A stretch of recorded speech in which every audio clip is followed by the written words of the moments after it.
നമസ്കാരം. ACV ന്യൂസിൻ്റെ ഉള്ളു തുറന്ന പരിപാടിയിൽ ഹാസ്യ സാഹിത്യകാരനായ ശ്രീ PC സനൽകുമാർ. ശ്രീ സനൽകുമാർ, സ്വാഗതം. താങ്കൾ ഏതാണ്ടൊരു 4 ദശകം സർക്കാർ സർവീസിൽ ജോലി ചെയ്തു. ഒരു ക്ലർക്കായി പ്രവേശിച്ച് ഗവൺമെൻറ് സെക്രട്ടറിയായി ആയിട്ടാണ് താങ്കൾ വിരമിക്കുന്നത്. ഈ 4 ദശകവും താങ്കൾ സർവീസിൽ വളരെ കാര്യക്ഷമമായി താങ്കളുടെ കഴിവുകൾ മുഴുവൻ പ്രകടിപ്പിക്കുകയും അതോടൊപ്പം തന്നെ താങ്കൾ ഇപ്പോഴും വിരമിച്ചതിന് ശേഷവും സർവീസിൽ നിന്ന് വിരമിച്ചിട്ടും താങ്കൾ കൊണ്ടു നടക്കുന്ന ഒന്നാണ് താങ്കളുടെ ഈ ഹാസ്യം, മറ്റുള്ളവരെ ചിരിപ്പിക്കുക എന്നുള്ളത്. സർക്കാർ സർവീസിലായിരുന്ന കാലത്ത് ഇത് രണ്ടും കൂടി കൊണ്ടുപോകാൻ സാധിച്ചിട്ടുണ്ടോ? സർക്കാർ സർവീസിൽ പ്രവേശിച്ചൊരു 10-20 കൊല്ലം കഴിഞ്ഞതിന് ശേഷമാണ് ഞാൻ ആക്റ്റീവായിട്ട് ഈ രംഗത്ത് പ്രവർത്തിച്ച് തുടങ്ങുന്നത്.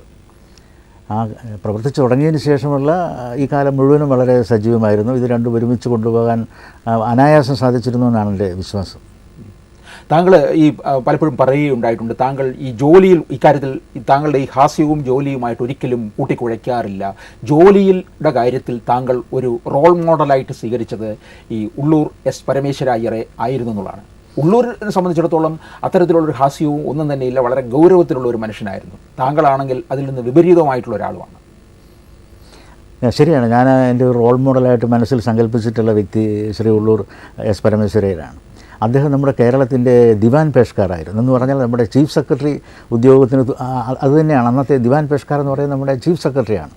അത്രയും വലിയ ഒരു പദവിയിൽ ഇരുന്നുകൊണ്ട് അദ്ദേഹം എത്ര മണിക്കൂർ വിശ്രമിച്ചിട്ടുണ്ടാകുമെന്ന് എനിക്കറിയില്ല. ഈ പദവിയിൽ ഇരുന്നു കൊണ്ട് തന്നെയാണ് അദ്ദേഹം മലയാള സാഹിത്യ ചരിത്രം അത്രയും ബൃഹത്തായ വോളിയങ്ങൾ മുഴുവൻ പൂർത്തിയാക്കിയത്. അദ്ദേഹത്തിൻ്റെ ബൃഹത്തായ കാവ്യസപര്യ ഇതെല്ലാം ഈ സർവീസിലിരുന്നു കൊണ്ടാണ് അദ്ദേഹം നിർവഹിച്ചത്. ശരിക്കും എനിക്ക് അത്ഭുതം തോന്നിയിട്ടുണ്ട്, ലോകത്തൊരു മനുഷ്യന് ഇങ്ങനെയൊക്കെ സാധിക്കും. അപ്പോൾ തീർച്ചയായിട്ടും എനിക്കൊരു പ്രചോദനമായിരുന്നത് ശ്രീ ഉള്ളൂരാണ്. ഞാൻ പലപ്പോഴും പറയാറുണ്ട്, അതായത് പലരും എന്നോട് ചോദിച്ചിട്ടുണ്ട് ഇതെങ്ങനെയാണ് രണ്ടും കൂടി ഒരുമിച്ച് കൊണ്ടുപോകുക എന്ന്. ഞാനതിന് പറഞ്ഞിട്ടുള്ള മറുപടി, നമുക്കൊരു ദിവസം 24 മണിക്കൂറാണ്. അതിൽ 8 മണിക്കൂർ മാത്രമാണ് ഔദ്യോഗികമായി നമ്മൾ ജോലി ചെയ്യാൻ ഉദ്ദേശിക്കപ്പെട്ടിട്ടുള്ള സമയം. ബാക്കി 16 മണിക്കൂർ നമ്മുടെ സ്വന്തമാണ്. അതിലൊരു ടൈം മാനേജ്മെൻറ്റ്, അഡ്ജസ്റ്റ്മെൻറ്റ് ഉണ്ടെങ്കിൽ ഇതൊന്നും ഒരു വലിയ മഹാകാര്യമൊന്നുമല്ല. ആദ്യം വേണ്ടത് അതിനുള്ള മനസ്സാണ്. അതിനുള്ളൊരു മനസ്സുണ്ടെങ്കിൽ, ഈ സഹൃദയത്വം ഉണ്ടെങ്കിൽ തീർച്ചയായിട്ടും ഏതൊരു വ്യക്തിക്കും ഇത് സാധിക്കുമെന്ന് തന്നെയാണ് എൻ്റെ വിശ്വാസം. താങ്കൾ ഈ സർവീസിലിരിക്കുന്ന സ്ഥലത്ത് ഇതും കൂടി കൊണ്ടുപോകുന്ന സമയത്ത് ഇതിനകത്തൊരു എതിർപ്പൊന്നും താങ്കളോട് പലർക്കും ഇല്ലായിരുന്നു?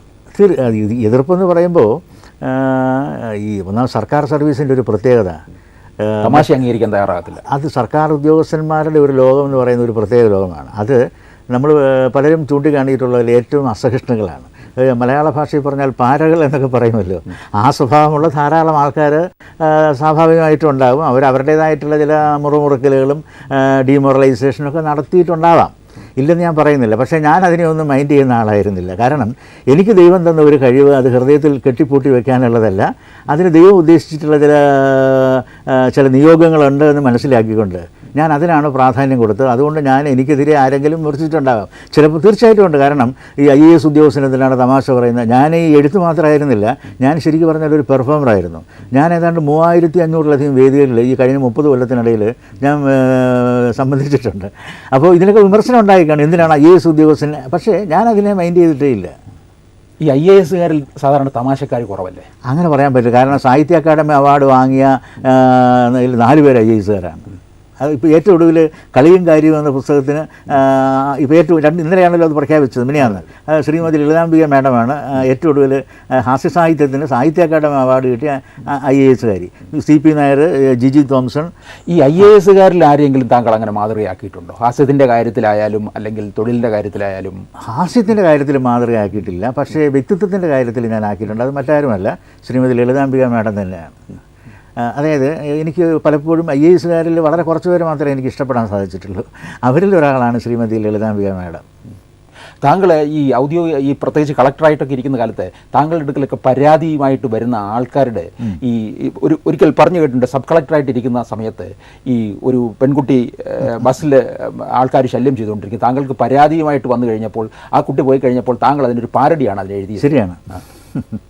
അപ്പോൾ അതിന് പരിഹരിക്കുന്നതിനേക്കാൾ കൂടുതൽ ശ്രദ്ധ താങ്കൾ പാരഡിയിലേക്ക് പോയി എന്നുള്ളതാണ്. അങ്ങനെയല്ല, അതിനോടൊപ്പം തന്നെ. കാരണം ഞാൻ പറഞ്ഞല്ലോ, ഞാൻ ചെയ്യുന്നത് 2 കാര്യങ്ങളാണ്. ഒന്ന്, ഞാനീ പറയുന്ന പോലെ പാരഡി മാത്രമല്ല, മറ്റേ ഹാസ്യത്തിൻ്റെ എല്ലാ ശാഖകളിലും ഞാൻ ഏർപ്പെട്ടിട്ടുണ്ട്. അതിൽ കൂടെ ജനങ്ങളെ സന്തോഷിപ്പിക്കുക എന്നുള്ളത്. ഞാൻ ആദ്യം പറഞ്ഞ പോലെ തന്നെ ഞാനിതുമായിട്ട് ഒരിക്കലും കൂട്ടിക്കുഴയ്ക്കുന്നൊരു വ്യക്തിയല്ല. കാരണം ഈ സർവീസിലിരിക്കുന്ന കാലത്ത് ഞാൻ ഏറ്റവും സ്റ്റേണായിട്ടുള്ള ഓഫീസറാണ്. എനിക്ക് സ്വയം അവകാശപ്പെടാൻ കഴിയുന്ന ഒരുപാട് പ്രത്യേകതകളുണ്ട്. ഒന്ന്, ഞാൻ ജീവിതത്തിൽ ഒരു അഴിമതിയും കാണിച്ചിട്ടില്ലാത്ത ഉദ്യോഗസ്ഥനാണ്, ഒരു വൃത്തികേടും കാണിച്ചിട്ടില്ല, ഒരു നയാ പൈസ കൈക്കൂലി വാങ്ങിയിട്ടില്ല. എന്നെപ്പോലെ ഒരു പക്ഷേ ചുരുക്കം ചില ആൾക്കാരൊക്കെ കാണുമായിരിക്കാം, ഇല്ലെന്ന് ഞാൻ പറയുന്നില്ല. പക്ഷേ ഞാൻ ഈ കാര്യങ്ങളിലൊക്കെ വളരെ ആദർശശുദ്ധിയുള്ളൊരു വ്യക്തിയായിരുന്നു. അത് എൻ്റെ ജോലിക്ക് തന്നെയാണ് ഞാൻ ഏറ്റവും കൂടുതൽ പ്രാധാന്യം കൊടുത്തത്. അത് കഴിഞ്ഞിട്ടേ എൻ്റെ മറ്റു കാര്യങ്ങൾക്ക് ഞാൻ ചെയ്തിട്ടുള്ളൂ. ഇപ്പോൾ ഞാൻ ഇപ്പോൾ എന്നെപ്പറ്റി ഞാൻ സ്വയം പൊക്കി പറയുന്നതല്ല, ഒരുപാട് ശ്രദ്ധേയമായ കാര്യങ്ങളിൽ എനിക്ക് ജോലി ചെയ്യാനുള്ള അവസരങ്ങളൊക്കെ കിട്ടി. ഉദാഹരണം പറയുകയാണെങ്കിൽ, ഈ മൂന്നാറിലെ കയ്യേറ്റങ്ങൾ സംബന്ധിച്ച റിപ്പോർട്ട് സമർപ്പിക്കാൻ സർക്കാർ നിയോഗിച്ച കമ്മിറ്റിയുടെ അധ്യക്ഷനായിരുന്നു ഞാൻ.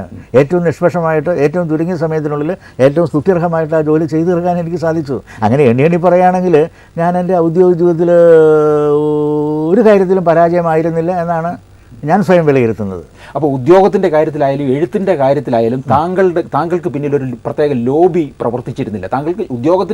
താങ്കൾക്കെതിരായി പ്രവർത്തിച്ചിട്ടുണ്ടാകാം, അനുകൂലിച്ച് താങ്കൾക്കൊരു ലോബി അനുകൂലിച്ചില്ലായിരുന്നു. അത് ഞാൻ പലപ്പോഴും തുറന്ന് പറഞ്ഞിട്ടുണ്ട്. ഞാൻ എൻ്റെ അനുഭവത്തിൽ നിന്ന് മനസ്സിലാക്കിയ ഒരു കാര്യം, നമുക്കിനി എത്ര വലിയ ഉദ്യോഗം കിട്ടിയിട്ടും വലിയ കാര്യമൊന്നുമില്ല. കാരണം നമ്മുടെ ഈ സാമൂഹിക കാലാവസ്ഥ അങ്ങനെയാണ്. അതെന്ന് വെച്ചാൽ നമ്മൾ മിടുക്കനാണെന്ന് പറയാൻ നമ്മുടെ പുറകിലൊരു ലോബി ഉണ്ടാവണം, നമുക്ക് പൊളിറ്റിക്കൽ ഗോഡ് ഫാദേഴ്സ് ഉണ്ടാവണം. ഇതൊക്കെ ഉണ്ടെങ്കിൽ മാത്രമേ ഒരു ഉദ്യോഗത്തിൽ നമുക്ക് ഈ പറയുന്ന പോലെ സർവ്വതന്ത്ര സ്വതന്ത്രനായിട്ട് വ്യാപരിക്കാൻ സാധിക്കും. അല്ലെങ്കിൽ അതിൻ്റേതായിട്ടുള്ള ഒരുപാട് ഡിഫിക്കൽട്ടീസ് ഉണ്ടാകും, ഹാരാസ്മെൻറ്റ്സ് ഉണ്ടാകും. ഞാനൊക്കെ ഇത് ഇഷ്ടം പോലെ, അതായത് സർവീസിൽ ഞാൻ സന്തോഷിച്ചിട്ടുള്ളതിനേക്കാൾ കൂടുതൽ ഞാൻ പീഡനങ്ങൾ അനുഭവിച്ചിട്ടുള്ളൊരു വ്യക്തിയാണ്. ഈ മൂന്നാർ ഒഴിപ്പിക്കലിലെ ഈ റിപ്പോർട്ട് സമർപ്പിച്ചതിൽ പ്രധാനപ്പെട്ട ഒരാളായിരുന്നു എന്ന് പറയുന്നത് താങ്കൾ. ഈ അവിടെ എത്തിയ ഈ പൂച്ചകളെ കുറിച്ച് താങ്കൾ വല്ല പാരഡി എഴുതിയിട്ടുണ്ടോ? ഇല്ല. അതെന്താ അങ്ങനെ ഒരു കാര്യത്തിലേക്ക് പോകാത്തത്? സർവീസിൽ ഇരുന്നു അതല്ല, ഒരു പാരഡി എന്ന് പറഞ്ഞാൽ അത് ഇപ്പം ആരെങ്കിലും ഒരാൾ അതിനെപ്പറ്റി ഒരു പാരഡി എഴുതുന്നു പറഞ്ഞാൽ എനിക്ക് പാരഡി വരില്ല. അത് എൻ്റെ ഹൃദയത്തിൽ തോന്നണം. എനിക്ക് ആ രീതിയിലുള്ള ഒരു ഉത്തേജനം ഉണ്ടാകുമ്പോൾ മാത്രമേ ഉള്ളൂ. അതുമാത്രമല്ല, ഇപ്പോൾ പോയൊരു പാരഡി എഴുതാമെന്ന് വിചാരിച്ച് പോയിരുന്നാൽ പാരഡി ഒന്നും വരില്ല. അത് ചില പ്രത്യേക നിമിഷങ്ങളിൽ മനസ്സിന് ഒരു തോന്നലുണ്ടാകുന്നു, അതൊരു വിങ്ങലാകുന്നു. ചിലപ്പോൾ വളരെ അനായാസമായിട്ട് എഴുതും, ചിലപ്പോൾ ഒരുപാട് സമയങ്ങളൊക്കെ എടുക്കുമ്പോൾ, ചിലപ്പോൾ 10 മിനിറ്റ് കൊണ്ടുണ്ടാകുന്ന പാരഡി ചിലപ്പോൾ 10 മാസം കൊണ്ടുണ്ടാവുക. ഇന്ന് ഹാസ്യം കൂടുതൽ വിറ്റ് പോകുന്നുണ്ടോ? ഹാസ്യം ഹാസ്യ പുസ്തകങ്ങളുണ്ടായാൽ അതൊന്നും വിൽപ്പന ഇല്ലാതെ പോകുന്നില്ല, അത് വിറ്റ് പോകുന്നു എന്നാണ് എനിക്ക് മനസ്സിലാക്കാൻ സാധിക്കുന്നത്. പക്ഷേ ഈ ഹാസ്യ പുസ്തകങ്ങൾ വളരെ വളരെ കുറവായിട്ടാണ് ഉണ്ടാകാറുള്ളത്. അതിൻ്റെ കാരണം അതായത് മലയാള സാഹിത്യത്തിൽ ഒരുപക്ഷെ അന്യം നിന്ന് പോകാൻ സാധ്യതയുള്ള ഒരു ശാഖയാണ് ഹാസ്യ സാഹിത്യമെന്ന് പോലും ഞാൻ സംശയിക്കുന്നുണ്ട്. അതിൻ്റെ പ്രധാനപ്പെട്ട ഒരു കാരണം, ഈ രംഗത്തേക്ക് പുതിയ ആളുകൾ കടന്നു വരുന്ന ആളുകൾ, കാരണം ഈ നമ്മുടെ ആനുകാലിക പ്രസിദ്ധീകരണങ്ങളാണല്ലോ ഇതിന് ഏറ്റവും നല്ല പ്രോത്സാഹനം നൽകേണ്ടത്. ഇപ്പോൾ ഒരു ആനുകാലിക, ഇപ്പോൾ നമ്മൾ ഫോർ എക്സാമ്പിൾ മാതൃഭൂമി അതുപോലെ ഏതെങ്കിലും ഒരു വീക്കിൽ എടുത്തു നോക്കൂ, അതിൽ നിർബന്ധമായിട്ട് 3-4-5 കവിതകൾ കാണും, 2 ചെറുകഥകൾ കാണും, ലേഖനം കാണും. പക്ഷേ ഈ പറഞ്ഞ ഏതെങ്കിലും ഒരു പ്രസിദ്ധീകരണത്തിൽ നിങ്ങൾക്കൊരു ആനുകാലികങ്ങളിൽ എവിടെയെങ്കിലും ഒരു ഹാസ്യ ലേഖനമോ ഒരു നർമ്മഭാവനയോ നിങ്ങൾ കാണാൻ സാധിക്കില്ല. വളരെ ചുരുക്കം ചില പ്രസിദ്ധീകരണങ്ങൾ മാത്രമാണ് അതിന് പ്രാധാന്യം കൊടുക്കുന്നത്. അപ്പോൾ ഇന്ന് ഈ ഹാസ്യ സാഹിത്യ രംഗത്ത് വരുന്ന ആളുകൾക്ക് എഴുതാൻ ഉള്ളൊരു വേദി ഇന്നില്ല. അതൊരു വലിയ നഷ്ടമാണ്. അപ്പം ഇതിന് താല്പര്യമുള്ള സ്വന്തം നിലയിൽ പുസ്തകം പബ്ലിഷ് ചെയ്യാൻ മാത്രമേ ഉള്ളൂ ഇപ്പം പറ്റുള്ളൂ. വളരെ 1-2 ഹാസ്യ മാസികകൾ ഇപ്പോൾ നിലവിൽ പിടിച്ചു നിൽക്കുന്നുണ്ട്. അതിലൊന്ന് ഹാസ്യ കേരളയാണ്. ഇപ്പോൾ തിരുവനന്തപുരത്ത് നിന്ന് ചിരിമധുരം എന്ന പേരിൽ വളരെ മനോഹരമായിട്ട് ഒരു ഹാസ്യ പ്രസിദ്ധീകരണം ഇറങ്ങുന്നുണ്ട്. അത് ഈ ഹാസ്യ പ്രസിദ്ധീകരണങ്ങൾ തുടങ്ങിയിട്ട് കുത്തുപാളയെടുത്ത് നശിച്ച ഒരുപാട് ആൾക്കാരുണ്ട്. ഉദാഹരണത്തിന് നമ്മുടെ പി സുബ്ബയ്യ പിള്ള കേട്ടിട്ടുണ്ടല്ലോ. അദ്ദേഹം അന്നത്തെ കാലത്ത് സർവീസിലിരുന്ന അദ്ദേഹം ചിരി വീണ്ടും ചിരി എന്ന് പറഞ്ഞൊരു മാസിക ഇറക്കി. കുടുംബം വരെ വിറ്റിട്ടാണ് അദ്ദേഹം അതിൻ്റെ അവസാനത്തിലേക്ക് ഇറക്കിയത്. അന്നത്തെ കാലത്ത് സമൂഹത്തിന് മുന്നിൽ അതൊരു ഹാസ്യമായി മാറി. അത് വളരെ ദയനീയമായിരുന്നു എന്നാണ് പറയുന്നത്. അപ്പോൾ നമുക്കറിയാം, കാർട്ടൂണിസ്റ്റ് യേശുദാസൻ ടക് ടക് ടിക് ടിക് തുടങ്ങി ഒരുപാട് മാസികളൊക്കെ ഇറക്കിയില്ലേ. അത് ആ മാസികയൊന്നും മോശമായിരുന്നില്ല, ധാരാളം വായനക്കാരുണ്ട്. പക്ഷേ ബിസിനസ് രംഗത്ത് ഇത് ക്ലച്ച് പിടിക്കുന്നില്ല. മറിച്ച് നമ്മുടെ ജ്യോതിഷത്തെ സംബന്ധിച്ച് നിങ്ങളൊരു മാസിക ഇറക്കി, ഇപ്പോൾ ഏറ്റവും കൂടുതൽ ചിലവ് ജ്യോതിഷത്തിനാണ്.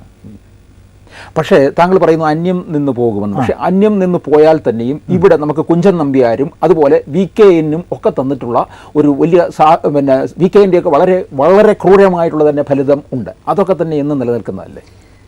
അതിപ്പോൾ ഒറ്റപ്പെട്ട ചില വ്യക്തികളുടെ ഒറ്റപ്പെട്ട ചില സാഹിത്യ സംഭാവനകളെ വെച്ചിട്ട് നമ്മൾ അധികം ഊറ്റം കൊള്ളുന്നതിൽ കാര്യമില്ല. ഇത് ഫോളോ ചെയ്യാൻ വേണ്ടിയിട്ടുള്ള ഒരു പുതിയ തലമുറ ഉണ്ടാവണം. ആ തലമുറ ഉണ്ടാവുന്നില്ല എന്നുള്ളതാണ് ഏറ്റവും വലിയ ദയനീയം. കുഞ്ചൻ നമ്പ്യാരെ ഇന്നും വായിക്കുന്നില്ലേ? ഉണ്ട്. പക്ഷേ അതല്ല പറഞ്ഞത്, മറ്റു കാര്യങ്ങൾ. ഇപ്പോൾ ഉദാഹരണത്തിന് നോവലെടുക്കാം. നമുക്ക് നോവലുകൾ പബ്ലിഷ് ചെയ്യുമ്പോൾ ഒരു വർഷം ഇറങ്ങുന്ന നോവലുകളുടെ എണ്ണം എത്രയാണ്, ഒരു വർഷം ഇറങ്ങുന്ന ചെറുകഥാ സമാഹാരങ്ങളുടെ എണ്ണം എത്രയാണ്, ഒരു വർഷം ഇറങ്ങുന്ന കവിതാ പുസ്തകങ്ങളുടെ എണ്ണം എത്രയാണ്. അതുമായിട്ട് തട്ടിച്ച് നോക്കുമ്പോൾ ഒരു വർഷം 5 ഹാസ്യ പുസ്തകങ്ങൾ പോലും ഇറങ്ങുന്നില്ല എന്നുള്ളതാണ്. പക്ഷെ താങ്കൾ ഇപ്പോൾ കൂടുതലും ചെയ്യുന്നത് ഈ സിനിമാ ഗാനങ്ങളുടെ ഒരു പാരഡിയല്ലേ? ഇല്ല, അത് ഞാൻ കൂടുതലും ചെയ്യുന്നതെന്ന് പറയാൻ പറ്റില്ല. അത് ഒക്കേഷണലായിട്ട് ചെയ്യുന്നുള്ളൂ.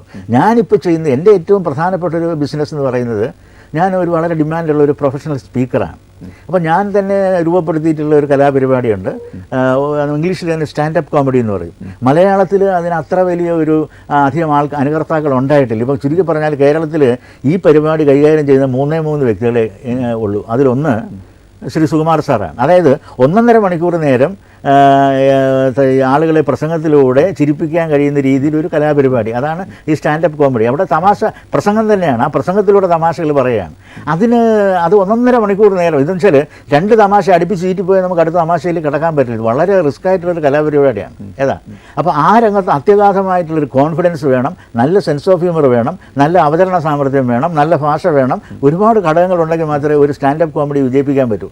അങ്ങനെ ചിന്തിക്കുമ്പോൾ ഇന്ന് മലയാളത്തിൽ 3 പേര് മാത്രമേ, ഞാനടക്കം 3 പേര് മാത്രമേ ഈ രംഗത്തുള്ളൂ. അതിൽ ഒരാൾ സുകുമാർ സാറാണ്, മറ്റൊരാൾ ശ്രീ ജയരാജ് വാര്യരാണ്. ജയരാജ് വാര്യർ അതൊരു പ്രത്യേക രീതിയിൽ വേറൊരു സ്റ്റൈലിലാണ് കൈകാര്യം ചെയ്തതിലും സത്യത്തിൽ സ്റ്റാൻഡപ്പ് കോമഡി തന്നെയാണ്. അദ്ദേഹം ഒരു സ്ഥലത്ത് നിൽക്കുന്നില്ല, അദ്ദേഹം അങ്ങോട്ടും ഇങ്ങോട്ടും നടക്കുന്നു എന്നുള്ള വ്യത്യാസമേ ഉള്ളൂ. ഞാനും സുകുമാറും ഒക്കെ ഒരിടത്ത് നിന്നുകൊണ്ട് അവതരിപ്പിക്കുന്നു, ആ വ്യത്യാസം മാത്രമേ. പക്ഷേ സമീപകാലത്തായിട്ട് ഈ ചിരിപ്പിക്കുന്നതിന് വേണ്ടി പലരും ഈ അശ്ലീലം കലർത്താറുണ്ട്. അത് സമീപകാലത്ത് അതെന്താ അറിയാമോ, അത് അതിനെപ്പറ്റി അറിയില്ല. മുമ്പ് കാലങ്ങളിൽ ഉണ്ടായിരുന്നു, ഈ അടുത്ത കാലത്തായിട്ട് അതിന്റെ ഒരു അതിപ്രസരം ഉണ്ടായിട്ടില്ല എന്നുള്ളതാണ്.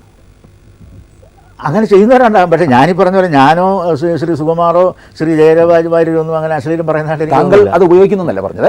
ഞാൻ പറഞ്ഞില്ലേ, ഞങ്ങളെ സംബന്ധിച്ചിടത്തോളം, അല്ലെങ്കിൽ പ്രധാനമായി എനിക്ക് എന്നെപ്പറ്റി തന്നെ പറയാൻ പറ്റും, ഞാൻ ഒരു വേദിയിലും അശ്ലീലം പറയുന്ന ഒരാളല്ല. കാരണം ഇപ്പോൾ അശ്ലീലം എന്നൊക്കെ ഉള്ളത് തന്നെ നമ്മുടെ ഒരു ആപേക്ഷിക സങ്കല്പമാണത്. അപ്പോൾ അതെന്ന് പറയുന്നത് ശരിയാണ്, അതിലില്ലെന്ന് ഞാൻ പറയുന്നില്ല. ചില വേദികളിൽ ഇപ്പോൾ തന്നെ ഞങ്ങൾ നർമ്മകൈരളിൽ ചിലപ്പോൾ ചില ആളുകൾക്ക് ഫലിതം പറയാൻ വേണ്ടി ഒരു അവസരം കൊടുക്കാറുണ്ട്. വന്നു കഴിഞ്ഞാൽ കല്ലിന് പോലും ഗർഭം ഉണ്ടാകുന്ന രീതിയിലുള്ള കടുത്ത തമാശകളെന്ന് അവർ വിശ്വസിക്കുന്ന ചില വൃത്തികെട്ട കാര്യങ്ങളൊക്കെ പറഞ്ഞിട്ട് പോവുകയാണ്. ഇത് ജനങ്ങൾക്കിടയിൽ ഒരു വെറുപ്പുണ്ടാക്കുന്നു. ഒരുപക്ഷെ സ്വകാര്യ സദസ്സുകളിൽ ചിലപ്പോൾ അശ്ലീലം അതിൻ്റേതായിട്ടുള്ള ഔചിത്യത്തിൽ അവതരിപ്പിക്കുകയാണെങ്കിൽ ചിലപ്പോൾ ആളുകൾ ഇഷ്ടപ്പെട്ടു എന്ന് വരാം. പക്ഷേ ഒരു മാസ് സൈക്കോളജി ഉണ്ട്. ഒരിക്കലും ഒരു സദസ്സിൽ ഒരുപാട് ആൾക്കാർ കൂടി സദസ്സിൽ അശ്ലീലം പറഞ്ഞാൽ നേരെ വിപരീത ഫലമാണ് ഉണ്ടാവുക. അശ്ലീലം ഇഷ്ടപ്പെടുന്ന ആളുകൾ പോലും അത് ചിലപ്പോൾ കൈകാര്യം ചെയ്തെന്ന് വരും. ഈ ചിരിയരങ്ങിൽ ഇങ്ങനെ വരുന്നവർക്കും തമാശ അങ്ങനെയില്ല. അത് വല്ലപ്പോഴും ഞങ്ങൾ അങ്ങനെ അവസരം കൊടുക്കാറുണ്ട്. കാരണം ഈ പ്രതിഭയുള്ള ആൾക്കാർ ആരെങ്കിലും ഉണ്ടോ എന്ന് പരിശോധിക്കാൻ വേണ്ടിയിട്ടാണ്. പക്ഷേ നിർഭാഗ്യവശാൽ ഞങ്ങൾക്ക് സ്വീകരിക്കാൻ കഴിയുന്ന രീതിയിലുള്ള നിലവാരമുള്ള ഒരാളെ പോലും സമീപകാലത്ത് കണ്ടെത്താൻ സാധിച്ചിട്ടുള്ളതാണ്. ഈ മറ്റ് പലതിനുമൊക്കെ ഈ ഒരു റിയാലിറ്റി ഷോയുടെ ഒരു കാലമാണല്ലോ ഇപ്പം. ഒരു പക്ഷേ ഈ ചിരിക്കും എന്തുകൊണ്ടായിക്കൂടാ അല്ലേ? ഇപ്പം അതിൻ്റെ ബന്ധപ്പെട്ട ആളുകൾ അതിനെ പക്ഷേ വേറൊരു തരത്തിലാണ് ഇപ്പോൾ ഉണ്ടായിക്കൊണ്ടിരിക്കുന്നത്. ഇല്ലെന്ന് ഞാൻ പറയുന്നില്ല. ഈ താങ്കൾ പറയുന്നത് പോലെ ഈ ഏറെ നേരം ഈ സംസാരത്തിലൂടെ ആൾക്കാരെ ചിരിപ്പിക്കുന്ന തരത്തിലുള്ള ഒന്ന് ഇവിടെ ഉണ്ടായിട്ടില്ലെന്നുള്ളതാണ്. ഇല്ല, അത് ഉണ്ടായിട്ടില്ല. ഇത് മാത്രമല്ല, കാരണം എന്ന് വെച്ചാൽ അത് ഉണ്ടാകാത്തതിന് ആരും കുറ്റം പറഞ്ഞിട്ട് കാര്യമില്ല. ഒന്നെന്ന് പറയുന്നത് ഇതിൽ റിസ്ക് ഭയങ്കരമാണ്. ഇപ്പം ഞാനൊരു തമാശ പറയുന്നു, ഈ തമാശ പറഞ്ഞിട്ട് ആരും ചിരിക്കുന്നില്ല എങ്കിൽ എൻ്റെ അവസ്ഥ എത്ര ദയനീയമായിരിക്കും. എനിക്ക് രണ്ടാമത്തെ തമാശ പറയാൻ പറ്റുമോ? താങ്കളുടെ ഉള്ളിൽ തോന്നിയിട്ടല്ല, ഇത് തമാശയാണ് എന്ന് താങ്കൾക്കുള്ളിൽ തോന്നുന്നു. ഇത് മാത്രമല്ല, ഇതിനകത്ത് ഇപ്പോൾ നമ്മളൊരു ചിരി അരങ്ങെന്ന് പറഞ്ഞ് നിൽക്കുമ്പോൾ തന്നെ ഒരു മുൻവിധിയുണ്ട്. നമ്മൾ തന്നെ പറയുന്നതാണ് ഇതൊരു ചിരി അരങ്ങാണ്, ഞാൻ നിങ്ങളെ ചിരിപ്പിക്കാൻ വന്നിരിക്കുകയാണ് എന്നുള്ളൊരു മുൻവിധി ഉണ്ടല്ലോ. ഈ മുൻവിധി തന്നെ ഏറ്റവും വലിയൊരു തടസ്സമായിട്ട് പലപ്പോഴും വരും. മറിച്ച് ഇപ്പം തീരെ പ്രതീക്ഷിക്കാത്തൊരു സന്ദർഭത്തിൽ ഒരു തമാശ വളരെ സ്പോണ്ടേനിയസ് ആയിട്ട് വരികയാണെങ്കിൽ അതിൻ്റെ ആസ്വാദ്യത ഒന്ന് വേറെ തന്നെയാണ്. മറിച്ച് ഞാൻ തമാശ പറയാൻ പോകുന്നുവെന്ന് ഞാൻ പറയുന്നു, തമാശ കേൾക്കാനാണ് വന്നിരിക്കുന്നതെന്ന് നിങ്ങളും പറയുന്നു. ഈ ഒരു ഇതിൽ വലിയ ബുദ്ധിമുട്ടുള്ളൊരു സംഗതിയാണ്. പക്ഷേ ഇപ്പം ഞാൻ പറഞ്ഞല്ലോ, ഞാൻ 10-30 കൊല്ലമായിട്ട് 3500 വേദികൾ ഞാൻ തമാശ പറഞ്ഞിട്ടുണ്ട്. ഞാൻ 4 പ്രാവശ്യം വിദേശ പര്യടനം നടത്തി. അമേരിക്കയിൽ തന്നെ കുറേയധികം സ്റ്റേജുകളിൽ ഞാൻ എൻ്റെ കലാപരിപാടി അവതരിപ്പിച്ചു. ഇപ്പോൾ ഏറ്റവും ഒടുവിൽ തായ്ലൻഡിലെ ബാങ്കോക്കിൽ അവിടുത്തെ മലയാളി സമാജത്തിന് മുമ്പാകെ ഞാൻ ഈ തമാശ ഈയിടെ സമീപകാലത്ത് 2-3 മാസത്തിന് മുമ്പ് ബാങ്കോക്കിലും പോയി ഈ ചിരി അരങ്ങെന്നുള്ള ഈ കലാപരിപാടി സ്റ്റാൻഡപ്പ് കോമഡി എന്നുള്ള പരിപാടി അവതരിപ്പിച്ചിട്ടുണ്ട്. എന്നെ സംബന്ധിച്ചുള്ള എനിക്ക് നല്ല കോൺഫിഡൻസ് ആണ്. അതിൻ്റെ കാര്യം എന്ന് പറഞ്ഞു കഴിഞ്ഞാൽ നമ്മൾ ഈ പല തമാശകളും പല സ്ഥലങ്ങളിലും ടെസ്റ്റ് ചെയ്ത് അതിൻ്റെ ഫലക്ഷമത ഉറപ്പുവരുത്തിയിട്ടുള്ളതാണ്. അപ്പോൾ സാധാരണഗതിയിൽ നമ്മുടെ ഹ്യൂമൻ സൈക്കോളജി നമുക്കറിയാം. വളരെ അപൂർവമായിട്ട് മാത്രമേ അതിൻ്റെ കാൽക്കുലേഷൻ. പക്ഷേ ഈ സാന്ദർഭികമായിട്ട് വീണ് കിട്ടത്തില്ല. ധാരാളം തമാശകൾ സാന്ദർഭികമായിട്ട് ഉണ്ടാകാറുണ്ട്. എനിക്ക് അത് ദൈവം കൊണ്ട് തരുന്നതാണ്. അത് ഇപ്പോൾ ചില കോണ്ടെക്സ്റ്റുകളിൽ അത് ദൈവം കൊണ്ട് തരുന്നതാണ്. ഒരു ഉദാഹരണം പറയുകയാണെങ്കിൽ, ഞാൻ ഒരിക്കൽ AG's ഓഫീസിൽ അവരുടെ റിക്രിയേഷൻ ക്ലബ്ബിൽ സംസാരിക്കാൻ പോയി.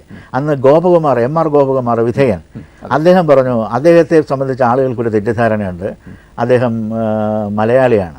പക്ഷേ അദ്ദേഹത്തിൻ്റെ ശരിക്കും ഒരു പിന്നെ മാതൃഭാഷ തമിഴ്നാട്ടിലാണ്, തിരുവട്ടാർ സ്വദേശി. അതെ. പക്ഷേ അത് പലർക്കും അത് അറിയില്ല. അപ്പം ഞാൻ അപ്പോഴത്തേക്ക് അന്നേരം എനിക്ക് മറുപടി പറയാൻ കിട്ടിയപ്പം ഞാൻ ഒരു കാര്യം പറഞ്ഞു, നേരെ തിരിച്ചാണ് എൻ്റെ അനുഭവം. ഞാൻ ചങ്ങനാശ്ശേരിക്കാരനാണ്, ശുദ്ധ മലയാളിയാണ്, എൻ്റെ ഭാഷ കേട്ടാൽ തന്നെ നിങ്ങൾക്ക് മനസ്സിലാവും. പക്ഷേ നിർഭാഗ്യം എന്ന് പറയട്ടെ, എന്നെ കണ്ടിട്ടുള്ള പലരും എന്നെ തെറ്റിദ്ധരിച്ചിട്ടുള്ള ഞാനൊരു തമിഴനാണെന്നാണ്.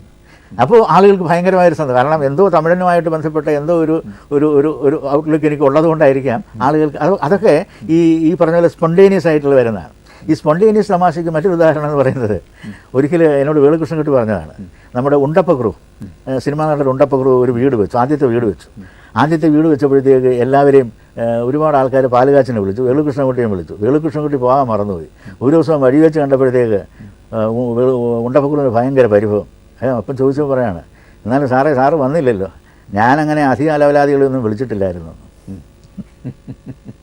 പക്ഷേ ഈ അത്തരത്തിലുള്ള ഒരു ആസ്വാദനത്തിന്റെ ഒരു തലം മാറിയിട്ടില്ല. മുൻകാലങ്ങളിൽ ഇപ്പൊ കുഞ്ചിയമ്മ കഥകളൊക്കെ വായിച്ച് ഒരുപാട് തലതല്ലി തിരിച്ചവരും ഒക്കെ ഉണ്ട്. അല്ലെങ്കിൽ വേളൂർ കൃഷ്ണൻകുട്ടിയുടെ നിർത്താതെയുള്ള പ്രസംഗം അല്ലെ, താങ്കൾ ഇക്കാര്യത്തിൽ ഗുരുക്കന്മാരായിട്ട് അംഗീകരിക്കുന്നത് വേളൂർ കൃഷ്ണൻകുട്ടിയും സുകുമാരനെയുമാണ്. അപ്പൊ അവരുടെ ഒരുപാട് പേരുണ്ട്. അതെ, അവരുടെയൊക്കെ കാലത്തുണ്ടായ ഫലിതം തമാശ ആസ്വദിക്കുന്ന ഒരു രീതി ഇന്ന് ആൾക്കാരുടെ ഇടയിൽ നിന്ന് മാറിയിട്ടില്ലേ? അങ്ങനെ പറയാൻ പറ്റില്ല. പക്ഷേ എന്ന് പറയും, ഇപ്പം തന്നെ പഴയ പ്രൈം മിനിസ്റ്ററുടെ സിനിമ ഇന്ന് നമുക്ക് കാണാൻ പറ്റുമോ, പുതിയ തലമുറ കാണാൻ പറ്റുമോ? ഇതിനൊക്കെ ഒരു മാറ്റങ്ങളുണ്ടാവും. ആ മാറ്റങ്ങൾക്കനുസരിച്ച് നമ്മളും മാറണം. ഇപ്പോൾ ഇത് ഉദാഹരണം പറഞ്ഞാൽ ഐ വി ശശി ഇന്ന് സിനിമ എടുത്താൽ ഒന്നിനോട് സിനിമ എടുത്തു നോക്കി. കാരണം പുതിയ ട്രെൻഡ് അനുസരിച്ച് ആ സിനിമ ശരിയാകുന്നില്ല. അതുകൊണ്ട് മനസ്സിലായില്ലേ എന്ന് പറയുന്നത് പോലെ. പക്ഷേ അതോടൊപ്പം തന്നെ ജോഷിക്ക് ഇപ്പോഴും നിലനിൽക്കാൻ സാധിക്കുന്നുണ്ട് ഇല്ലേ? അതുപോലെ തന്നെ ഇതെന്ന് ഈ ഫലിതം എന്ന് പറയുന്നത് ഒരു 10-25 കൊല്ലം കുറേ തമാശകൾ കാണാതെ പഠിച്ചു വെച്ചിട്ട് അത് വർഷങ്ങൾ കഴിഞ്ഞിട്ട് പറയുന്നതിനകത്ത് അർത്ഥമില്ല. നമ്മൾ ഈ പുതിയ വളരെയധികം ഹാർഡ് വർക്ക് ആവശ്യമായിട്ടുള്ളതാണ്. നമ്മുടെ സമൂഹത്തിലുണ്ടാകുന്ന സകല മാറ്റങ്ങൾ നമ്മൾ ഉൾക്കൊള്ളണം. അതിനനുസരിച്ച് അത് മാത്രമല്ല, നമ്മൾ ഈ ഞാൻ സീനിയർ സിറ്റിസനാണ്. പക്ഷേ എൻ്റെ മനസ്സിപ്പോഴും വളരെ ചെറുപ്പമാണ്. ഞാനിപ്പോഴും ചെറുപ്പക്കാരോട് സംബന്ധിക്കാൻ എനിക്ക് വലിയ പ്രയാസമില്ല. കാരണം ഞാൻ ഏറെക്കുറെ ചിന്തിക്കുന്ന ചെറുപ്പക്കാരൻ്റെ മനസ്സുകൊണ്ട് തന്നെയാണ്. അതുകൊണ്ട് എന്നെ സംബന്ധിച്ചോളം പറഞ്ഞാൽ എനിക്ക് ഇപ്പോഴും അത്ര ഒരു വലിയ എൻ്റെ മുമ്പിൽ ഒരു ഹസാഡ് ഉണ്ടെന്ന് എനിക്ക് തോന്നിയിട്ടില്ല. ഈ ഹാസ്യ മനുഷ്യൻ്റെ ആയുസ് നീട്ടി കൊടുക്കുമെന്നൊക്കെ പറയുന്നത് ശരിയായിട്ട് തീർച്ചയായിട്ടും എനിക്ക് അതിൻ്റെ ഒരു ഉദാഹരണം തന്നെയല്ലേ ഞാൻ. ഇപ്പോൾ ഞാൻ പറഞ്ഞില്ലേ, ഞാനിപ്പോൾ റിട്ടയർ ആയിട്ട് 3 വർഷമായി. എന്നെ സംബന്ധിച്ചിടത്തോളം ശരീരം മെലിയാനായിട്ട് പ്രത്യേകിച്ച് ഒന്നുമില്ലല്ലേ? ശരീരം ഒന്നും മെലിയിക്കാനായിട്ട് ഒന്നുമില്ലെന്നാണ് എനിക്ക് തോന്നുന്നത് താങ്കളുടെ രൂപം കണ്ടെത്തൽ. എന്നെ സംബന്ധിച്ചോളം പറഞ്ഞു കഴിഞ്ഞാൽ ഞാനിപ്പോഴും എനിക്ക് അസുഖങ്ങൾ ധാരാളമുണ്ട്. പക്ഷേ അതിനെയൊക്കെ അതിജീവിക്കാൻ കഴിയുന്നതിൻ്റെ ഒരു പ്രധാനപ്പെട്ട കാരണം എനിക്ക് തോന്നുന്നു എൻ്റെ ഈ മനസ്സിൻ്റെ ഈ തമാശയോടുള്ള ഒരു അടുപ്പം കൊണ്ടാണെന്ന് എനിക്ക് പലപ്പോഴും തോന്നിയിട്ടുണ്ട്. അങ്ങനെയാണെന്നുണ്ടെങ്കിൽ എന്തുകൊണ്ട് പലയിടങ്ങളിലും ഇപ്പോഴത്തെ മനുഷ്യർക്ക് എല്ലാവർക്കും ഒരുതരം മാനസിക സമ്മർദ്ദം അനുഭവിക്കുന്ന ഒരു കാലമാണല്ലോ, അങ്ങനെയുള്ള പ്രദേശങ്ങളിലൊക്കെ പലരുമായിട്ട് ചേർന്നുകൊണ്ട്, പ്രത്യേകിച്ച് ഡോക്ടേഴ്സും ഒക്കെ ആയിട്ട് ചേർന്നുകൊണ്ട് ഒരു ചിരി ക്ലബ്ബ് എന്തുകൊണ്ട് ഉണ്ടല്ലോ? ഇപ്പോൾ തന്നെ തിരുവനന്തപുരത്ത് മാത്രമാണ്, പലയിടങ്ങളിലേക്കും എന്തുകൊണ്ട് വ്യാപിപ്പിച്ചുകൂടാ?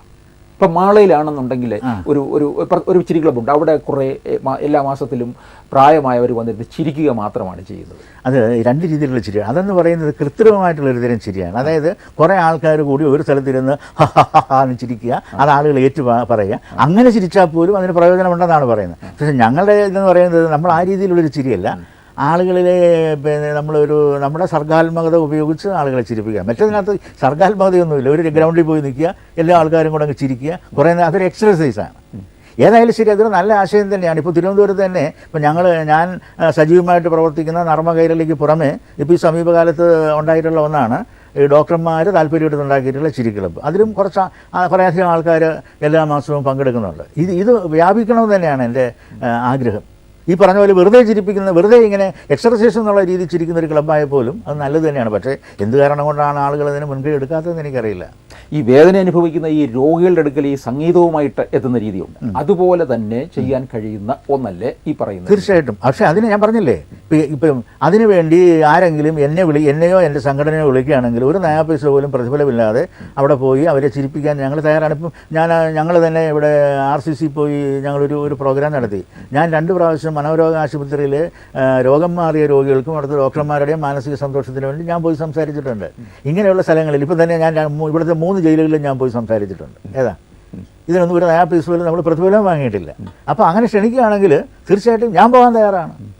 ജയിലിൽ നിന്ന് കിട്ടിയ പ്രതികരണം എങ്ങനെയായിരുന്നു? ജയിലിൽ വളരെ നല്ല സന്തോഷകരമായ പ്രതികരണമായിരുന്നു. എനിക്കതിൽ സന്തോഷത്തോടൊപ്പം തന്നെ എനിക്ക് എന്നെ വിഷമിപ്പിച്ചു ഒന്നുണ്ടായിരുന്നു. അതെന്താണെന്ന് ചോദിച്ചു കഴിഞ്ഞാൽ ഒരു ചെറുപ്പക്കാരൻ നന്നായിട്ട് പാട്ട് പാടി എല്ലാ പ്രോഗ്രാമെല്ലാം കഴിഞ്ഞപ്പോൾ അവൻ എൻ്റെ അടുക്ക് വന്ന് ചോദിച്ചു, സാറിന് എന്നെ ഓർമ്മയുണ്ടോ എന്ന് ചോദിച്ചു. എനിക്ക് ഇത്ര ഒരു ജയിൽ പുള്ളിയെ കൺവിക്റ്റഡ് എന്ന് വെച്ചാൽ ഓർമ്മിക്കാൻ സാധിക്കുന്ന ഒരു സാഹചര്യം ഇല്ലല്ലോ. അപ്പോൾ ഞാൻ പറഞ്ഞു, എനിക്ക് ഓർമ്മ വരുന്നില്ല, സാർ എനിക്ക് സമ്മാനം തന്നിട്ടുണ്ടെന്ന് പറഞ്ഞു. സാർ എനിക്ക് സമ്മാനം തന്നിട്ടുണ്ടെന്ന് പറഞ്ഞു. എന്നിട്ട് ആ സംഭവം പറഞ്ഞു. കഴക്കൂട്ടത്ത് നടന്നൊരു കേരളോത്സവത്തിൽ ഞാൻ മാപ്പിളപ്പാട്ട് മത്സരത്തിന് ഈ പയ്യന് സമ്മാനം കൊടുത്തൊരു സംഭവം ഉണ്ടായി. അന്ന് ഹിന്ദുവിനാണ് സമ്മാനം കൊടുത്തതെന്ന് പറഞ്ഞിട്ട് കുറേ ചില ഒരു പ്രത്യേക മതവിഭാഗക്കാർ ചില പ്രശ്നങ്ങളൊക്കെ ഉണ്ടാക്കിയായിരുന്നു. അതുകൊണ്ടാണ് എനിക്ക് ആ സംഭവം ഓർമ്മിക്കാൻ സാധിച്ചത്. അതിലന്ന് സമ്മാനം നേടിയ മാപ്പിളപ്പാട്ട് പാടി വിജയിച്ച ഈ പയ്യനായിരുന്നു. അന്നവൻ പയ്യനാണ്. ഇപ്പോൾ കൊല്ലം 10-20 എനിക്ക് ചോദിച്ചു എന്തായിരുന്നു സംഭവം എന്ന് ചോദിച്ചു. പറഞ്ഞു, സാറേ ഞാൻ ഒരു കൊലക്കേസിൽ പ്രതിയായി ഇവിടെ വന്നതാണെന്ന് പറഞ്ഞു.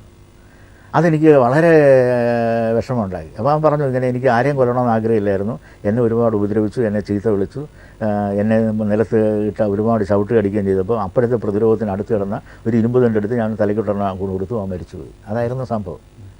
ആ ഒരു സംഭവം എനിക്ക് വല്ലാത്ത വിഷമമുണ്ട്. ഞാൻ നെട്ടുകൽത്തേരിയിൽ തുറന്ന ജയിലിൽ പോയി കഴിഞ്ഞാൽ തിരിച്ചു വന്നപ്പോഴത്തേക്ക് എനിക്കൊരു കുറേ ആൾ കഴിഞ്ഞപ്പോൾ എനിക്കൊരു കത്ത് കിട്ടി, ഒരു ഇന്ത്യൻ ലെറ്ററിൽ.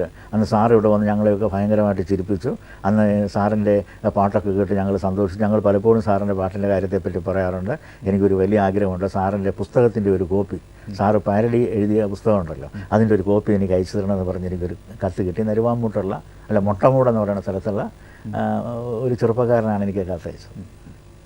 അപ്പോൾ അതുപോലെ ഈയിടെ സ്പെഷ്യൽ സബ് ജയിലിൽ ഞാൻ പോയി. അങ്ങനെ ജയിലുകളിലും പോയിട്ടുണ്ട്. ഇതിനൊന്നും പറഞ്ഞില്ലേ, ഇതൊക്കെ സൗജന്യമായിട്ട് ചെയ്തു കൊടുക്കുന്ന സേവനം തന്നെയാണ്.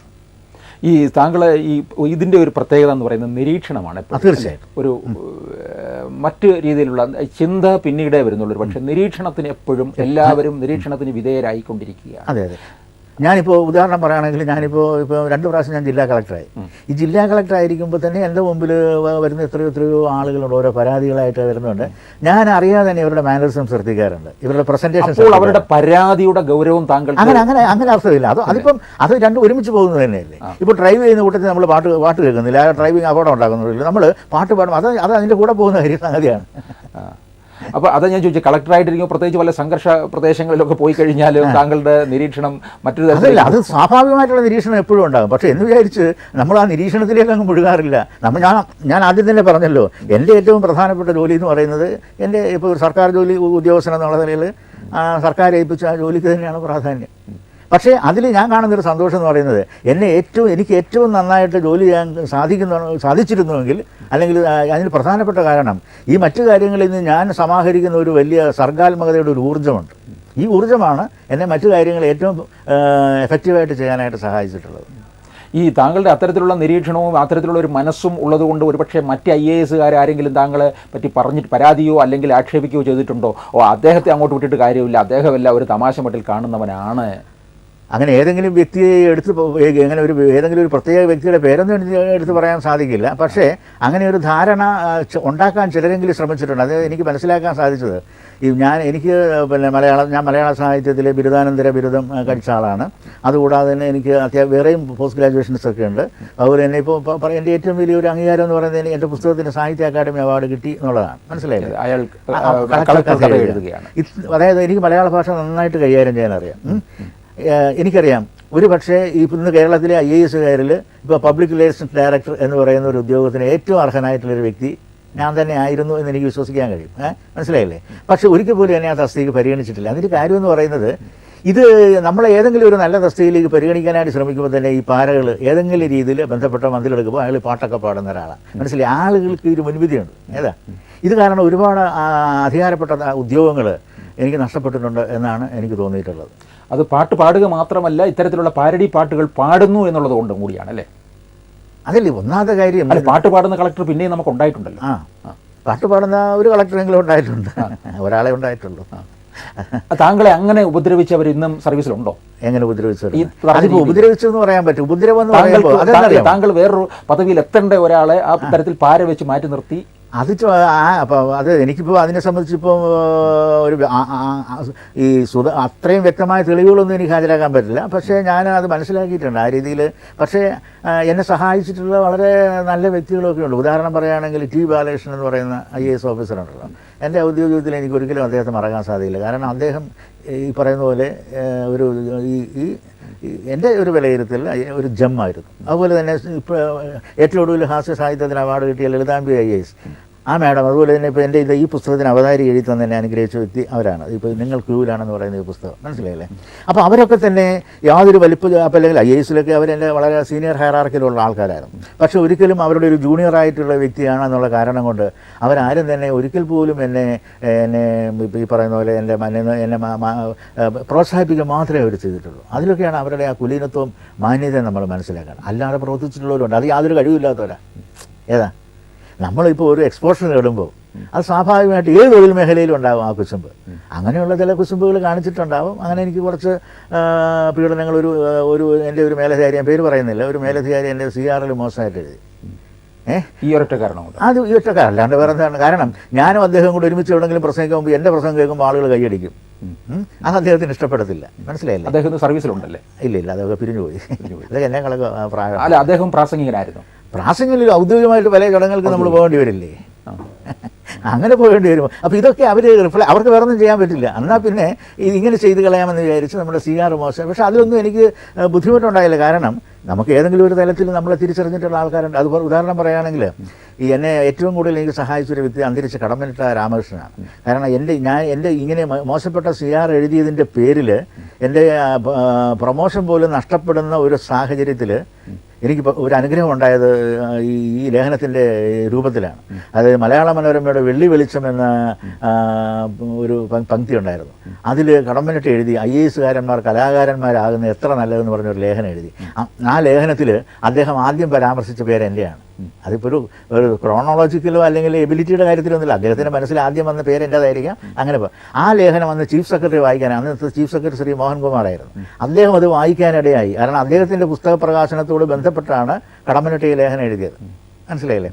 അദ്ദേഹം അത് വായിച്ചു. അദ്ദേഹത്തിന് ആ ലേഖനം വഴി തന്നെ എന്നോടൊരു വലിയ ഇംപ്രഷൻ തോന്നുകയും എനിക്കെതിരായി വന്ന അഡ്വൈസ് റിമാർക്ക് അദ്ദേഹം എക്സ്പെൻഡ് ചെയ്യുകയും ചെയ്തു. എൻ്റെ പ്രൊമോഷനെ ബാധിച്ചില്ല. ഈ അദ്ദേഹത്തിന്റെ ലേഖനത്തിൽ നർമ്മബോധം ഇല്ലാത്ത IASകാരെ പറ്റിയും പറയുന്നുണ്ടോ? ഇല്ല, അങ്ങനെ ഒന്നും പറയുന്നില്ല. ഇല്ല, കാരണം അത് IASകാരന്മാർ കലാകാരന്മാരായിരുന്നു എത്ര നല്ലത് എന്ന് പറഞ്ഞിട്ട് ചില IAS ഉദ്യോഗസ്ഥന്മാരുടെ പേരെടുത്ത് പറഞ്ഞുകൊണ്ട് ആയിരുന്നു. കാരണം സഹൃദയത്വമൊക്കെ ഉണ്ടാകുമെന്ന് പറയുന്നത് എന്തായാലും സിവിൽ സർവീസിന് നല്ലതേ വരുത്തൂ എന്നുള്ള ഒരു ചിന്താഗതിയുടെ പ്രതിഫലനമായിരുന്നു അദ്ദേഹത്തിൻ്റെ ലേഖനം. അപ്പോൾ ഇപ്പോൾ സർവീസിലുള്ളവരും അത്തരത്തിലുള്ള നർമ്മബോധം ഉണ്ടെന്ന് താങ്കൾക്ക് തോന്നുന്നുണ്ടോ? കാരണം ഇപ്പോൾ സർവീസിലുള്ളവർക്ക് പൊതുവേ IASകാർ മസിൽ പിടിക്കുന്നവരാണ്. അത് എങ്ങനെയോ ആ രീതിയിലുള്ളൊരു ഒരു സിവിൽ സർവീസിൻ്റെ ഒരു കൾച്ചർ അങ്ങനെ ആയിപ്പോയി. താങ്കൾ മസിൽ പിടിച്ചാൽ അത് കാണാനുണ്ടായിരുന്നു, എന്നിട്ടും താങ്കൾ മസിൽ പിടിച്ചു. അപ്പോൾ എന്നെ സംബന്ധിച്ചിടത്തോളം ഞാൻ ആ ഒരു സിവിൽ സർവീസിൻ്റെ ആ പാരമ്പര്യ സങ്കല്പങ്ങളെ മുഴുവൻ നിരാകരിച്ചുകൊണ്ട് ഈ രംഗത്ത് വന്ന ഒരാളാണ്. അതിൽ എത്രയൊക്കെ വിമർശനം ഉണ്ടായാലും ഇന്നും ഞാൻ റിട്ടയർ ആയിട്ട് 3 വർഷമായി. എന്നോടൊപ്പം റിട്ടയർ ചെയ്ത് പലരും വിസ്മരിക്കപ്പെട്ടു. കാരണം അവരെന്ത് ചെയ്യുന്നു എന്ന് തന്നെ പലർക്കും അറിയില്ല. ചിലരൊക്കെ ഏതെങ്കിലും സർക്കാർ സർവീസിലൊക്കെ ഈ രണ്ടാമത് കിട്ടുന്ന ഏതെങ്കിലും ജോലിയിലൊക്കെ ഏർപ്പെട്ടിട്ടുണ്ടാവാം, ചുരുക്കം ചില ആൾക്കാർ. പക്ഷേ അല്ലാത്തവരുടെ കാര്യം എന്ന് പറയുന്നത് അവർ പൂർണ്ണമായിട്ടും ഈ രംഗത്ത് ആരും ഓർമ്മിക്കുന്നില്ല. ഇന്നും ഇപ്പോൾ ഈ പറഞ്ഞ പോലെ എനിക്ക് ഇതുവരെ ഈ കഴിഞ്ഞ 3 വർഷമായിട്ട് സത്യം പറഞ്ഞാൽ എനിക്കങ്ങനെ വലിയ വിശ്രമിക്കേണ്ടി വന്നിട്ടില്ല. കാരണം എനിക്ക് ഇഷ്ടം പോലെ സ്റ്റേജസ് ഉണ്ട്. എന്നെ ഓരോ മാസം ഏറ്റവും കുറഞ്ഞൊരു 10 സ്ഥലത്തെങ്കിലും ആളുകൾ എന്നെ പ്രസംഗിക്കാൻ ക്ഷണിക്കാറുണ്ട്. വലിയ വലിയ വേദികളാണ്. ഇപ്പോൾ ലയൺസ് ക്ലബ്ബ്, റോട്ടറി ക്ലബ്ബുകൾ, അതുപോലെ തന്നെ റെസിഡൻസ് അസോസിയേഷനുകൾ, വലിയ കോളേജുകൾ. ഇപ്പോൾ ഒരു ഏതാനും മാസങ്ങൾക്ക് മുമ്പ് തൃശ്ശൂർ കേരളവർമ്മ കോളേജിൽ മുഖ്യ അതിഥിയായിട്ട് പോയി. ഈ സമീപകാലത്താണ് ഞാൻ ലോ കോളേജിലെ യൂണിയൻ ഉദ്ഘാടനം, അച്യുതാനന്ദൻ യൂണിയൻ ഉദ്ഘാടനം, ഞാൻ ആർട്സ് ക്ലബ്ബ് ഉദ്ഘാടനമായിരുന്നു. അതുപോലെ എത്രയോ വേദികളിൽ ഞാൻ ക്ഷണിക്കപ്പെടുന്നു. അപ്പോൾ അന്ന് എൻ്റെ സർവീസ് ഈ സമയത്ത് ഞാൻ സമാന്തരമായിട്ട് ഇങ്ങനെ ഒരു ലോകം കെട്ടിപ്പടുത്തു. അതിൽ വിജയിച്ചതിൻ്റെ ആ ബോണസാണ് ഞാൻ ഇപ്പോഴും അനുഭവിക്കുന്നത്. ഈ താങ്കളുടെ വീട്ടിലെങ്ങനെ ഇത്തരത്തിലുള്ള ഒരു ഹാസ്യ വീട്ടിൽ ഹാസ്യ അന്തരീക്ഷമൊന്നുമില്ല. വീട്ടിൽ പൊതുവെ എല്ലാം ഈ പറഞ്ഞ തമാശക്കാരായിട്ടുള്ള എല്ലാ ആൾക്കാരും. താങ്കളുടെ ഒരു മകൻ താങ്കളുടെ ഈ പാത പിന്തുടരുന്നുണ്ടല്ലേ? എൻ്റെ ഒരു മകൻ കോമഡി ഫീൽഡിലുണ്ട്. പക്ഷേ ഇപ്പോഴും അവന് അത്ര സജീവമാണെന്ന് പറയാൻ പറ്റില്ല. കാരണം ഇപ്പോൾ അവൻ അഡ്വക്കേറ്റാണ്. ഇപ്പോൾ കേസുമുണ്ട്. ഇതിനും അഡ്വക്കേറ്റ് തമാശ പറയാൻ പാടില്ല, അങ്ങനെയൊന്നുമല്ല. കോടതി തന്നെ അതുകൊണ്ടല്ല, അവൻ തന്നെ ഇപ്പോൾ ദൂരദർശനിലൊക്കെ അവനെ പല പ്രാവശ്യം ഇൻ്റർവ്യൂ ചെയ്തിട്ടുണ്ടല്ലോ. പക്ഷേ ഇപ്പോൾ അതല്ല. ഇപ്പം അഡ്വക്കേറ്റ് ജോബ് എന്നുള്ള നിലയിൽ ഏതാണ്ടൊരു കേസുകളൊക്കെ കിട്ടുന്നുണ്ട്. അപ്പോൾ ജീവിക്കാൻ ആവശ്യമായിട്ടുള്ള ഒരു പശ്ചാത്തലം ഒരുങ്ങിയപ്പോൾ മറ്റതങ്ങനെയല്ല, ജീവിക്കാൻ ഇത് ആവശ്യമായിരുന്നു. ഇപ്പോൾ ആ ഒരു അവസ്ഥ മാറിയെന്നാണ് എനിക്ക് തോന്നുന്നത്. താങ്കളുടെ ഈ കൊച്ചുമക്കളുടെയൊക്കെ പേര് തന്നെ ഒരുതരം ഹാസ്യം ജനിപ്പിക്കുന്ന തരത്തിലുള്ളതാണല്ലേ? ഇല്ല, അന്ന് ഹാസ്യം ജനിപ്പിക്കാൻ വേണ്ടിയിട്ടൊന്നുമല്ല.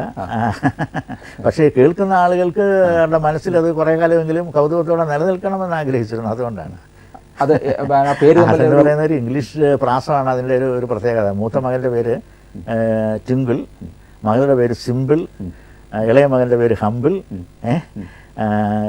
പക്ഷെ അന്ന് ഞാൻ ഈ കല്യാണം കഴിക്കുന്നതിന് മുമ്പ് തന്നെ ശരിക്കും ഈ പേരുകൾ മനസ്സിൽ സങ്കല്പിച്ചിരുന്നു. ഭാവിയിൽ കുട്ടികൾ ഉണ്ടാവുകയാണെങ്കിൽ ഈ പേരുകൾ കിട്ടണം എന്ന് മനസ്സിൽ കരുതിയിരുന്നു. അതായത് ടിങ്കിൾ, സിമ്പിൾ, ഹമ്പിൾ, ഡിമ്പിൾ. പക്ഷേ നാലാമതൊരു കുട്ടി ജനിച്ചില്ല, അതുകൊണ്ട് ഈ പേര് എനിക്ക് ഇടാൻ പറ്റിയില്ല. പക്ഷെ അത് ഞാൻ ഇട്ടു. ഞാൻ തിരുവനന്തപുരത്ത് വീട് വെച്ചപ്പോൾ ജനിക്കാതെ പോയ കുട്ടിയുടെ പേരാണിട്ട് ടിങ്കിൾ, സിമ്പിൾ, ഹമ്പിൾ, ഡിമ്പിൾ. അതിൽ രസമുണ്ടായി.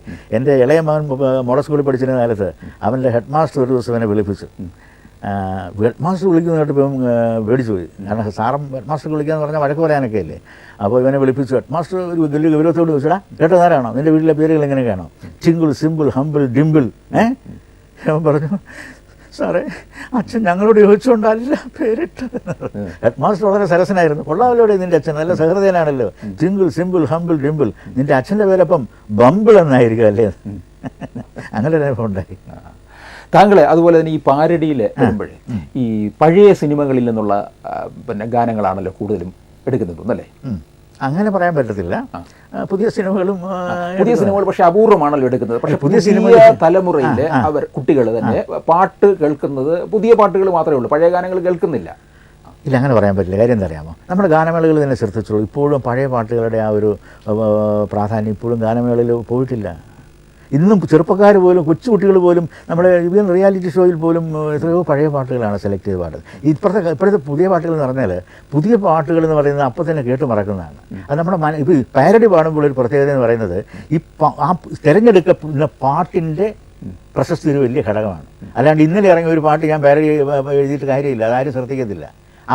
നമ്മൾ ഏത് പാട്ടിനെ ആശ്രയിക്കുന്നോ ആ പാട്ട് ഹിറ്റായിരിക്കണം. ഈ പുതിയ സിനിമയിൽ ഗാനങ്ങളുടെ പാരഡികൾ എഴുതാനായിട്ട് ശ്രമിച്ചിട്ടില്ലേ? പിന്നെ ഉണ്ട്, പിന്നെ ധാരാളം പാട്ടുകൾ, അതായത് പുതിയ പാട്ടുകൾ ഹിറ്റായിട്ട് വരികയാണെങ്കിൽ നമ്മൾ ശ്രമിക്കും. പിന്നെ ഇപ്പോൾ ഒരു കാര്യം എന്ന് വെച്ചാൽ എനിക്ക് പാരഡി എഴുതാൻ കൂടുതൽ വഴങ്ങുന്നത് പിന്നെ കുറച്ച് മെലഡിയസ് ആയിട്ടുള്ള പാട്ടുകളും സ്ലോ ആയിട്ടുള്ള പാട്ടുകളും. പക്ഷേ ഇപ്പോഴത്തെ പാട്ടെന്നൊക്കെ പറയുന്നത് ഹൈലി ഫാസ്റ്റാണ്. അത്തരത്തിലുള്ളൊരു എനിക്ക് അത് അത്ര വഴങ്ങണമെന്നില്ല. പക്ഷേ പഴയ പാട്ടുകളൊക്കെ ഞാൻ ഇപ്പോൾ ഉദാഹരണത്തിന് പറയുകയാണെങ്കിൽ പാടുന്നില്ല.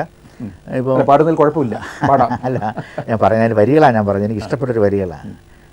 മയങ്ങിപ്പോയി ഞാൻ മയങ്ങിപ്പോയി എന്നൊരു പാട്ടില്ലേ, ചിത്രപാടിയെ. അപ്പോൾ ഞാൻ വെറുതെ ഒന്ന് സങ്കല്പിച്ച് നോക്കി ഒരു കുടിയൻ്റെ കാര്യത്തിൽ. കാരണം കുടിയന് കറങ്ങിപ്പോയി ഞാൻ കിറങ്ങിപ്പോയി, 200 അടിച്ചപ്പോൾ ഉറങ്ങിപ്പോയി, നീ വരുമ്പോൾ നിൻ വിരൽ തൊടുമ്പോൾ അറിയാതെ തെറിയെന്തോ പറഞ്ഞും പോയി. ഇതൊക്കെ അത്ര പഴയ പാട്ടുകളൊന്നുമല്ല. അങ്ങനെ ഒരുപാട് പാട്ടുകൾക്ക് പഴയതും പുതിയതൊക്കെ എഴുതിയിട്ടുണ്ട്.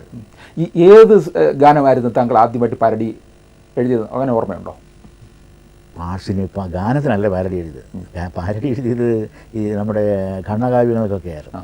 അത് കഴിഞ്ഞിട്ടാണ് സിനിമാ പാട്ടുകളിലേക്ക് കിടക്കുന്നത്. അത് കൂടുതൽ ജനപ്രിയമായതുകൊണ്ട് അങ്ങോട്ടേക്ക്. അല്ല, അന്നത് ഞാനിപ്പോൾ 65-ലാണ് ഞാൻ പ്രീ ഡിഗ്രി പഠിക്കുന്നത്. ആ കാലത്തൊക്കെ തന്നെ ഞാൻ പാരഡി എഴുതുമായിരുന്നു. പക്ഷേ അന്ന് ഭാവിയിൽ ഞാനിങ്ങനെ ഒരു പാരഡിയുടെ ഒരു വഴി കൂടെ കുറച്ച് ശ്രദ്ധ കിട്ടുമെന്നോ ധാരാളം വേദികൾ കിട്ടുമെന്നോ അന്ന് സ്വപ്നത്തിൽ പോലും വിചാരിച്ചിട്ടില്ല.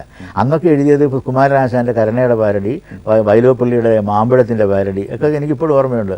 വങ്കനാം ഭർത്താവിൽ നിന്നാദ്യത്തെ തൊഴികൊൾക്കേ അമ്മുവിൻ വായിൽ നിന്നും അടർന്നു ഒരു പല്ല്, 4 മാസത്തിൽ മുമ്പിലേറെ നാൾ കൊതിച്ചിട്ടി ക്രൂരമർക്കടൻ തന്നെ താലി കെട്ടിയ നേരം, അന്നവളോർത്തേയില്ല തെല്ലുനാൾ കഴിയുമ്പോൾ വല്ലഭനിവനൻ തന്നെ തല്ലുമെന്നതു നൂനം.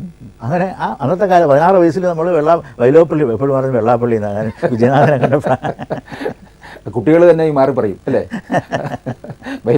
അത് ഞാൻ വിജയനാഥ് പറഞ്ഞ തമാശ, വിജയനാഥ് തമാശയായിട്ടല്ലേ പറഞ്ഞത്. പക്ഷെ ഞാനത് എനിക്ക് ഭയങ്കരമായിട്ട് ഇഷ്ടപ്പെട്ടു.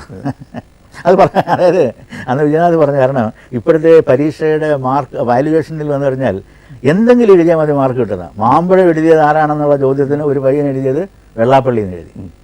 അപ്പം അവിടെ ഈ മാർക്ക് കൊടുക്കേണ്ടി വന്നില്ല. അല്ല, ശകുന്തള എന്നുള്ളതിന് ശകുന്തളയുടെ കുന്ത പോയാലും ശള എഴുതിയാലും മാർക്ക് കൊടുക്കണമെന്നാണ് പറയുന്നത്. കുട്ടി ശകുന്തള എന്ന് മനസ്സിൽ വിചാരിച്ചിട്ടുണ്ട് എന്നുള്ള രീതി. അതെ അതെ. അപ്പം ഈ പിന്നെ അതുപോലെ തന്നെ താങ്കൾ ഈ ലേഖനങ്ങളിൽ ഏത് തരത്തിലുള്ള ഹാസ്യമാണ് കൂടുതലായിട്ട് കൊണ്ടുവരുന്നത്? സമകാലീന വിഷയങ്ങൾ? സമകാലികം തന്നെയാണ്. അതായത് ഒരുപാട് വിഷയങ്ങളിൽ ഞാൻ സമകാലിക സംഭവങ്ങൾ തന്നെയാണ് നമ്മുടെ ലേഖനത്തിന് ഞാൻ തിരഞ്ഞെടുക്കാറുള്ളത്.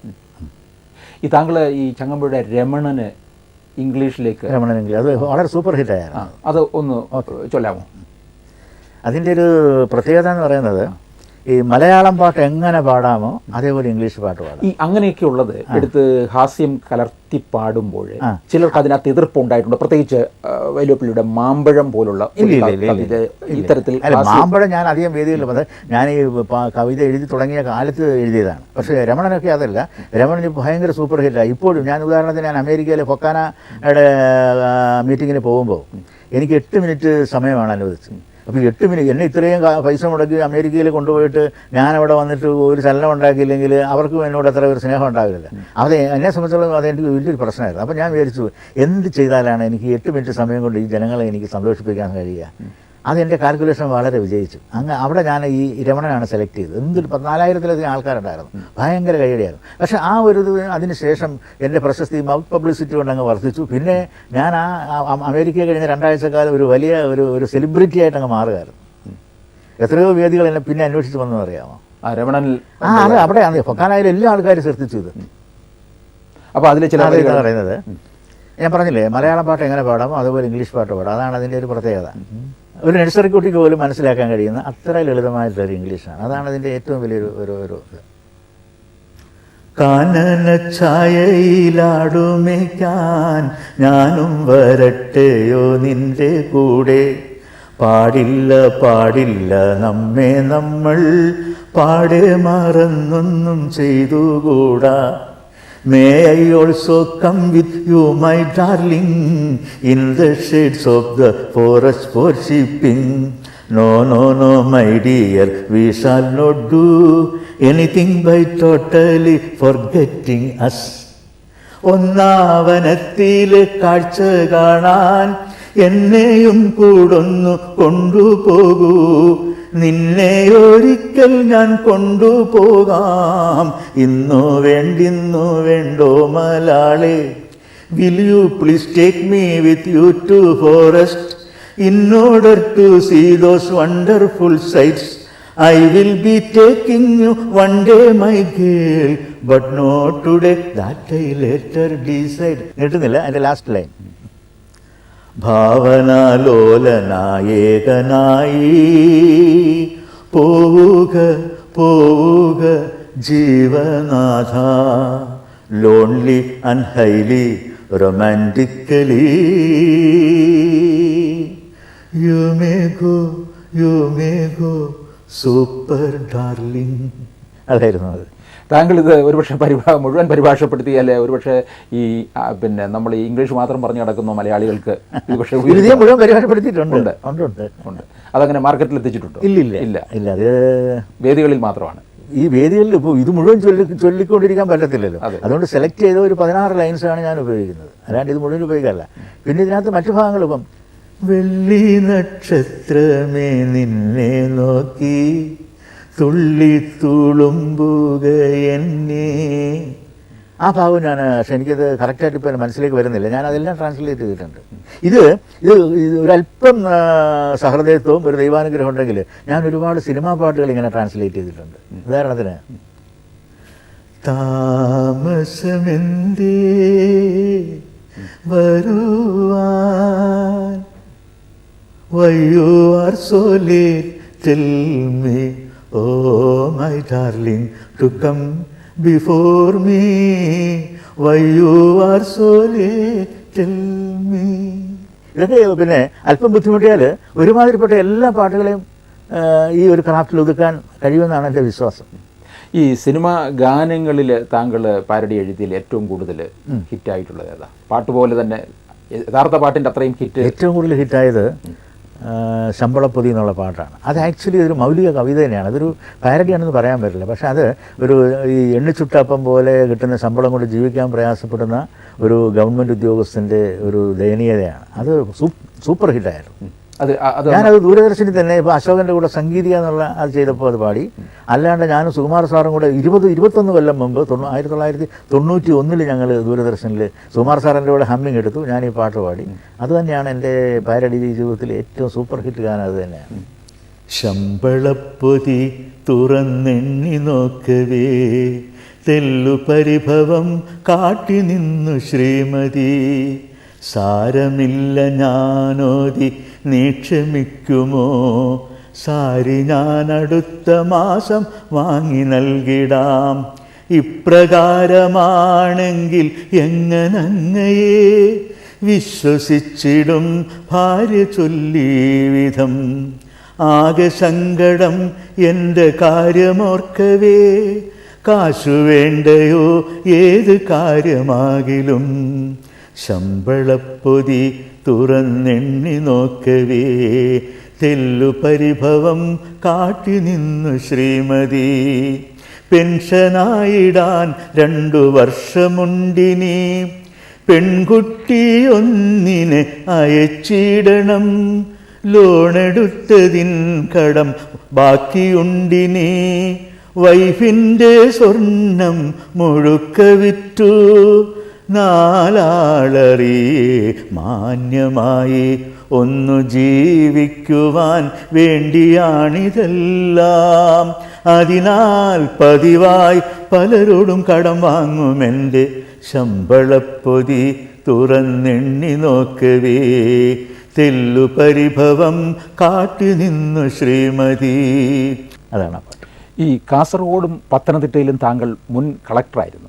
അവിടെയൊക്കെ ചെല്ലുമ്പോൾ ഒരുപക്ഷെ ആൾക്കാർ ഞങ്ങളുടെ മുൻ കളക്ടർ വന്നിരുന്നു, അതോ ഹാസ്യ സാഹിത്യകാരൻ സനൽകുമാർ എത്തിയിരിക്കുന്നതാണോ? ഞാൻ ശരിക്കും അവിടെ സൂപ്പർ ഷൈൻ ചെയ്ത ആളാണ്. എന്നുവെച്ചാൽ ഈ ആദ്യകാലത്ത് ഇപ്പോൾ കളക്ടർമാരായിരുന്നു തമാശ പറയുന്നവരൊന്നും ഇന്ത്യയിൽ അങ്ങനെ ഇല്ലല്ലോ. അപ്പോൾ ആദ്യം ഞാൻ ഈ തമാശ പറഞ്ഞപ്പോൾ അവർക്ക് ഒരു ഞെട്ടലായിരിക്കും ഉണ്ടായത്.